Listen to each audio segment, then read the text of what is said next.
What's up, guys? Doc Andrew here with the Charlotte Athlete. Wanted to take a few minutes here to go over some of the most important technique tips that will help you master the squat. Whether you're a beginner, just getting started, whether you're struggling with the squat, whether you have pain with the squat, or whether you've been lifting for years. These tips, these technique tips apply to all of y'all. And implementing them and making sure day in and day out you are practicing them will make a huge difference in your lifts, especially if you've hit a plateau or you're struggling to hit that PR. So let's go through these one by one, starting from the ground up. All right, so let's talk about the legs. First things first, we got to talk about weight distribution within your foot. All right, it's very common that people, are under the impression that you should be shifting all your weight towards your heel, pressing through your heel, throughout the entire lift. That is incorrect. All right, you obviously also don't want to be pressing through the forefoot or the front of your foot. That is also incorrect.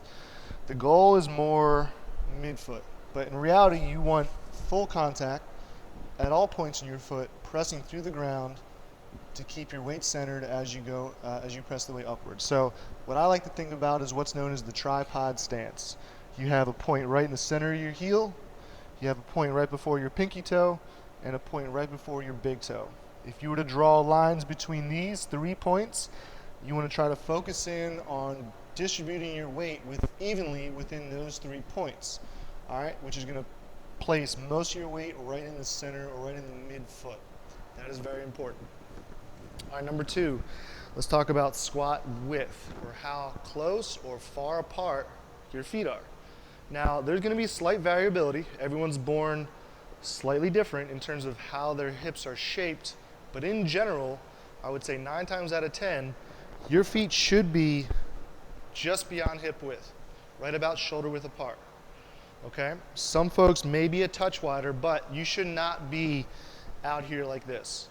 If you're out this wide, that typically means you're dealing with some kind of stability or strength issue somewhere in your hips or within your body, or you're just getting out of or getting away from a mobility issue, whether in the hips, the ankles, or anywhere else. So again, ideally you want to be just beyond probably hip width, and not too wide. All right, next I want to talk about how much rotation you have within your hips. This is going to have a lot of variability from athlete to athlete. Some athletes are going to feel great squatting with the toes straight. Some athletes are going to feel much better when the toes are pointed wide. All right, this is going to vary depending on how much what's called anteversion or retroversion the athlete has. So the goal is to find whatever position is most comfortable for you and stick with it.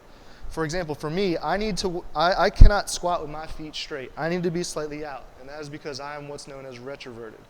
All right, my body feels more comfortable when my toes are slightly pointed out. That's just because of the way I'm born. Everyone's going to be a little bit. All right, so tweak with what you feel works best for you. Try to find the angle that feels the most comfortable when you squat. Try a couple different angles. Keep the width relatively where I mentioned earlier, but mess with the different angles and see what works best for you. All right, let's move on to squat depth. Now, how deep, meaning how deep should we squat? Well, of course, we don't want to squat above parallel. That's a no rep, that's no good. But we also don't want to stop right at parallel. That has been found to put a lot of shear forces on the knees. It's not healthy to stop at parallel time and time again. You also do not want to bottom out at the bottom of the squat and use that spring mechanism time and time again. That's also not healthy, not only for the knees, but other areas, including your hips and your ankles, your pelvis, and even the low back. So what do? The goal is to get just below parallel and transition right out of the hole quickly. So right below parallel, right back up. All right, next I want to talk about what's known as knee valgus. More specifically, the inward collapse of your knees that is also famous and you see all the time. Is it good, is it bad? Well, in general, bad. Something that you do not want to do over a long period of time because it can add up and cause a lot of irritation around the kneecaps, in your meniscus, and the patellar tendon, and a lot of areas around your knees. So to show you what I'm talking about, is essentially when your knees collapse inward, and it happens the most at the bottom of the squat at the transition. So squatting down, and then as they come out of the hole, knees come in as you go back up. So again, down, and then inward collapse of the knees on the way back up. Once or twice here and there, not a big deal. It's not going to cause too many issues, but over a long period of time, it adds up, and it can really irritate the structures I mentioned.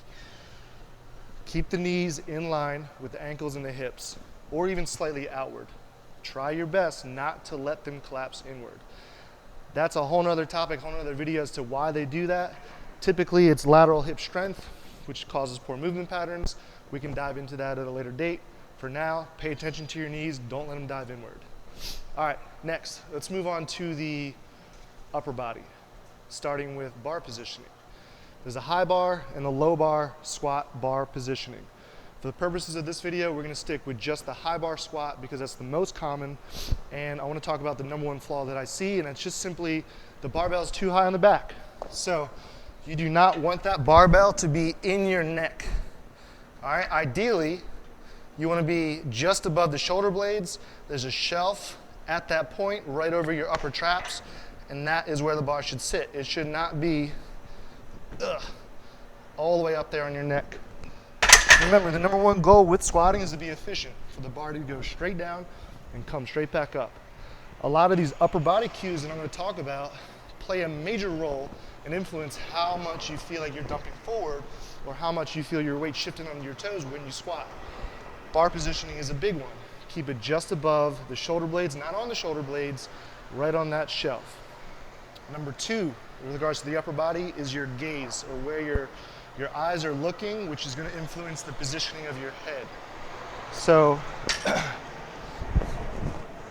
where should you look? Somewhere 5-6 feet right in front of you on the ground. That's going to keep your chin packed in with your neck. It's going to keep tension throughout your body. It's going to allow for your legs to be more efficient, and it's going to prevent that forward weight shift. You do not want to be gazing straight, or even worse, up in the air, like when you're coming out of the hole or you're, coming out of a squat. So looking straight, looking up, no good. Keep that chin tucked. Keep your gaze down towards the ground. That's going to keep everything nice and tight.